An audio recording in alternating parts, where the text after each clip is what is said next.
water. So Janice, what are you all dressed up for?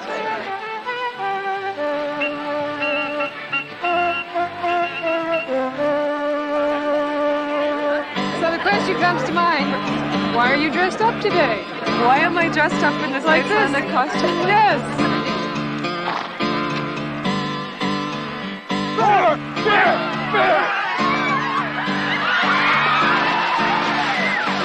John, can you tell me, you're from Iceland originally, and have you been to the festival every year since you've come to Manitoba? I have not been every year, but I've been most of the years since I came about 16 years ago. Oh, and how do you like it?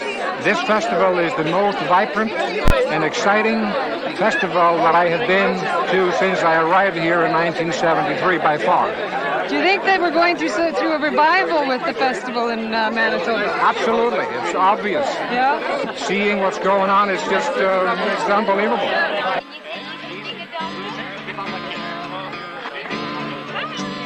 They return every year for 3 days in Gimli. Thousands of people of Icelandic descent from every corner of the world come to celebrate, to remember. Islendingadagurinn, the 1989 Icelandic festival, celebrated 100 years of remembering. As generations thread their way back, reuniting as families, as a community, the people themselves become a living memory, a proud heritage reaching back to the Vikings. Iceland, that island of fire and ice, a land both hauntingly beautiful and cruel. And her people, fiercely proud, independent, descendants of the ancient Scandinavians and Celts. These immigrants to Canada brought with them tenacity of spirit, love of literature, and a passion for life. It was their dream to found a new Iceland, to create a new home, while retaining the best of their culture. The Icelanders' tenacious instinct for survival is inseparable from their pride of identity. The long traditions of intellectual and literary pursuits have continued, as each generation dreams new dreams and speaks new stories. This coming together, year after year, holds tightly the bonds. Now everybody, on the count of three, we're all going to smile. Ready? 1, 2, 3. They will remember.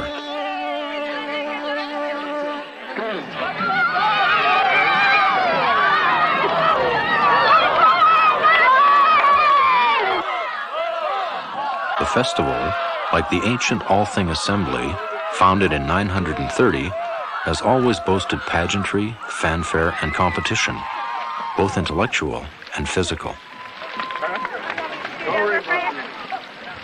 Lake Winnipeg, no matter how old or young, Icelanders are drawn to its ever-changing face.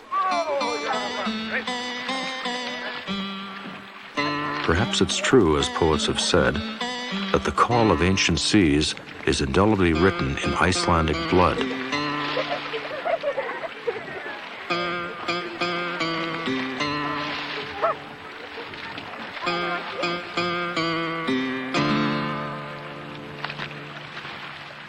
So Harold, why do you come to the festival? Well, because I made a lot of old friends, and I get back to one of the nicest towns in the country, meet a lot of good people, do a little bit of swimming, and relax for a week or two.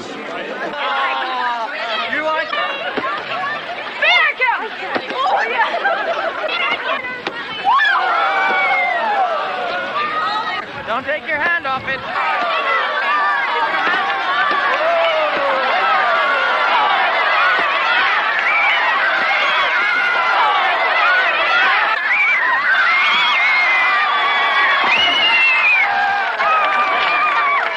So you're the guy who brought in the Icelandic horses, and how's it gone at the festival this year? As good as you could possibly ask. It's beyond my wildest dreams. A lot of people were out. I hear you had to extend the length of the demonstration. Yes, we added a few things, put some of the young children in for a few rounds, and put a little skit in where we made one of the horses lay down. It worked out very well. The positive feedback from the crowd made it all worthwhile. The decision was made about 4 years ago by my father and Lorna Turgeson to have an undertaking for the Centennial year to have an Icelandic horse demonstration in Gimli. It was felt that there was no Icelandic horses in the province, and with it being the second largest population of Icelanders in the world, located in the Gimli-Winnipeg area, it was appropriate that we would try to have a horse this year. To that end, we got organized and went to Iceland, traveled around the country, meeting various horse people, learning what we would want in a horse, the kind of horses that would suit us and our purposes. We ended up buying a total of 14 horses, flying them over in March. So we made arrangements with Iceland Air, who gave us the airfare and flew the riders over and brought them to Winnipeg. They've absolutely been marvelous. They've taught people how to care for the horse, how to ride the horse, and all of the just encouragement that would be required for people that wouldn't know these special horses, and it's been a fabulous experience for all of us. Fantastic. The happy hour of the festival this year? Yeah, it's been a very, very happy time, Janice, at the festival. It's been wonderful, in fact. I mean, we get to meet old friends like Rick here and yourself, and enjoy a little friendship and renewing all memories and acquaintances. It's just a wonderful time. With us from Iceland, we have with us Halldór Konradsson and Jón Ingvarsson. Now today, they're going to give us a little demonstration in the Glima. And of course tomorrow we'll be in for a real show, I'm sure.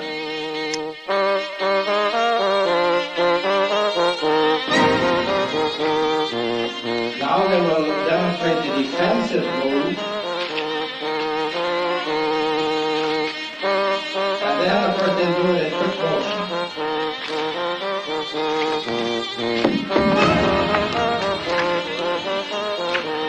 These are the main holds and motions in Glima. There we go.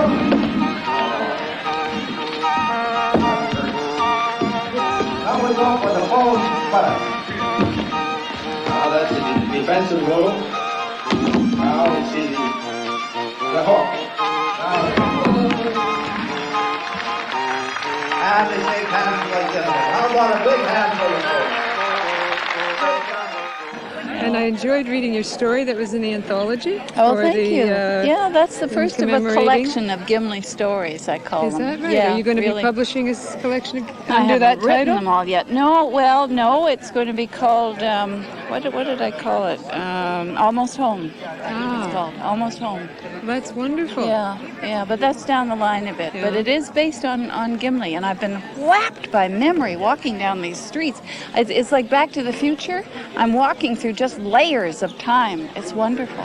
And I believe it's your first time to Gimli in the Icelandic settlement. Yeah, that's correct. That's my first time here in Canada.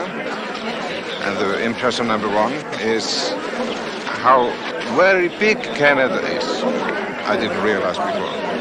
Traveling here by jet, 4 hours, and not covering all the space, from east to west. The second most valuable impression is that of the Icelandic community. And it leaves me with the idea that it is practically necessary for every Icelander who wants to understand his own history to have been here, to get the feeling, of what happened here.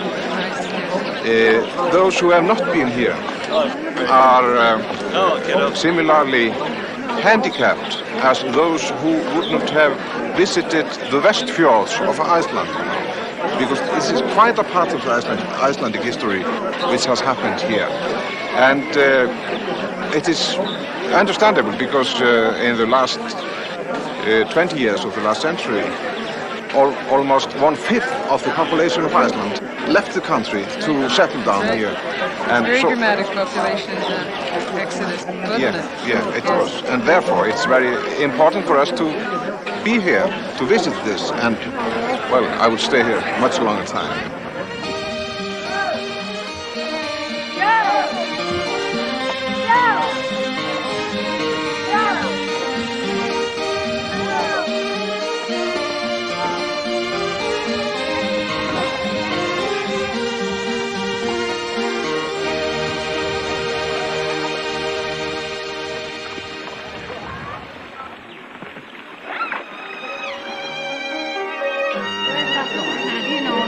poem written in 1832, Eggert Olsson symbolized Iceland as the Maid of the Mountain, who told the story of her past.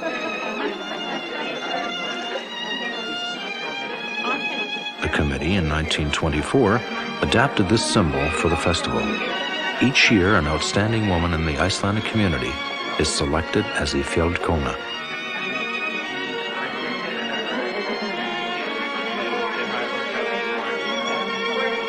At this luncheon reunion, past Fjallkonas were honored for their contribution to the festival down through the years.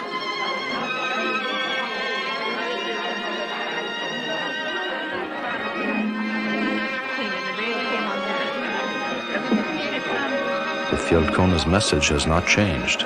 You are Icelanders. Never forget your rich heritage.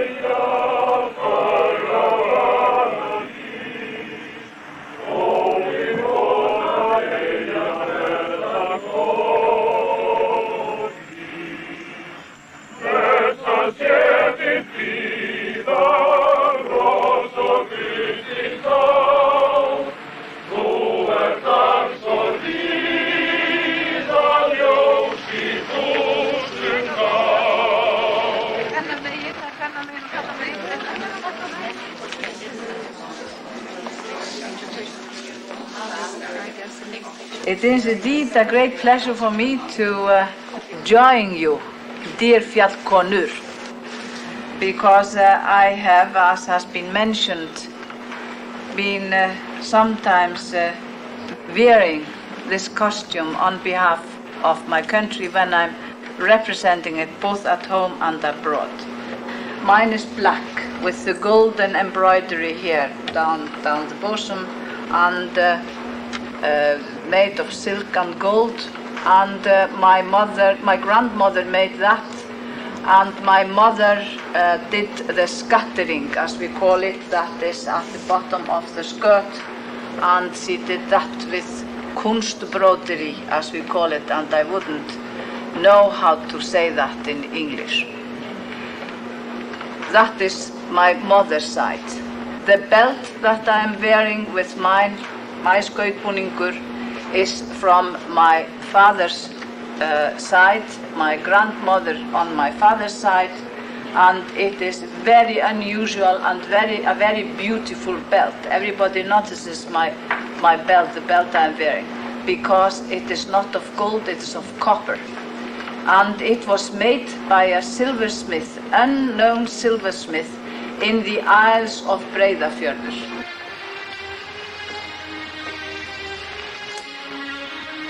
Each Fjallkona, like the ones before her, dressed in the long white gown, snowy headdress, and flowing green robes, becomes the personification of Iceland itself, with its glaciers and grassy mountain slopes. Become quite valuable. It is separated here so that it will fit any size of Fjallkona. And that just hooks around the front.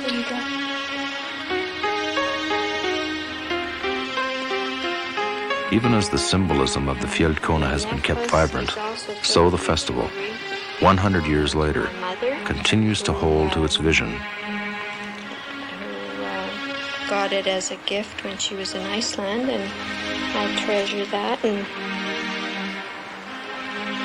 enjoy wearing it.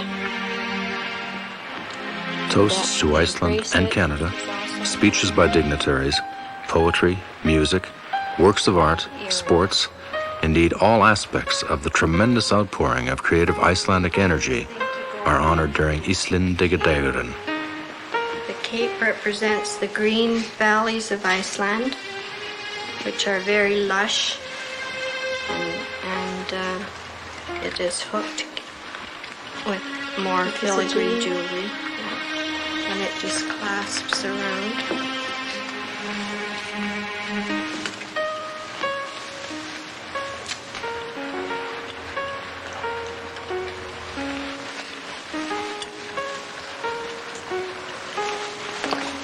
The most spectacular is the headpiece, which represents the snow-capped mountains of Iceland rising through the mist of the volcanic fires.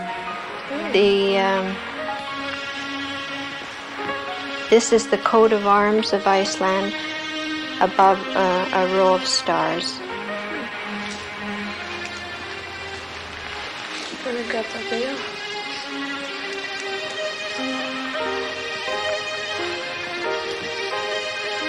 The Fjallkona and her maids are a living reminder of a land and a people who do not forget.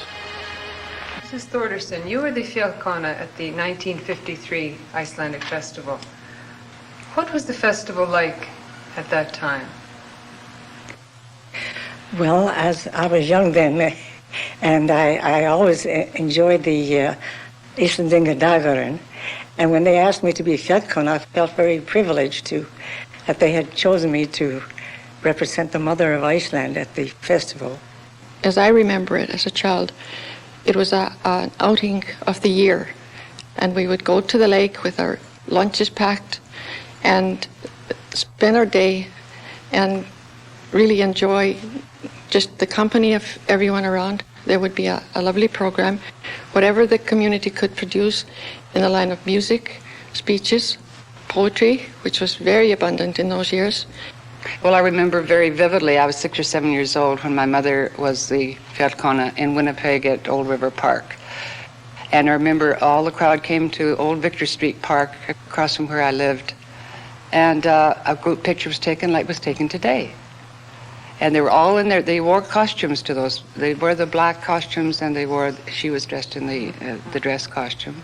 And I was also in the parade, the last parade from River Park around the city of Winnipeg that the Icelandic celebration had in 1931. And when the festival was moved to Gimli, my dad was on the committee, one of the steerers who thought possibly this was going to fail in Winnipeg. People were buying cottages and leaving on weekends, and Winnipeg emptied in the summer. So after a trial and error in 1932, the first festival, I believe, was held in Gimli. What I'm proudest about is the fact that there was a sort of a drought when young people were not interested in this at all. And now it seems to be coming back when I see my children and other people's children become vital parts of committees and organizations, and so there's no way this will not survive.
Dear Canadian friends, I am here today as the representative of your kinsmen back in our old country to tell you how deeply we share your pride in having managed to keep this special day every year without interruption for a whole century. Your presence in such large numbers today proves your ambition to continue celebrating this day for as long as people here remember where their origin lie. I bring you all the warmest greetings from the people of Iceland, your kinsmen. May your communities continue to thrive and continue to remember. The people of Iceland will never forget the bonds that unite us. we are honored and proud to be in the same family as you. I wish you a happy centenary, gleðilega hátíð, góðir Vestur-Íslendingar.